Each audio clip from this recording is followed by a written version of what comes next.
Subscribe करें Avadhnama news.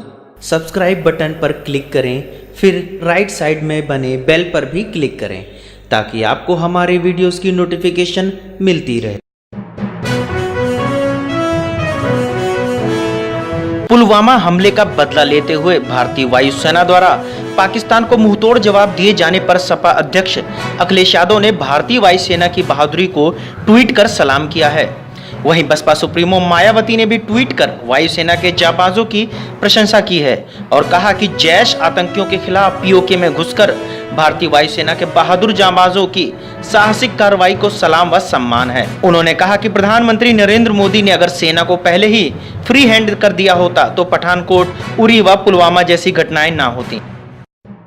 आपको बता दें कि आज सुबह भारतीय वायुसेना ने नियंत्रण रेखा LOC पार कर आतंकी कैंप को ध्वस्त कर दिया गया है।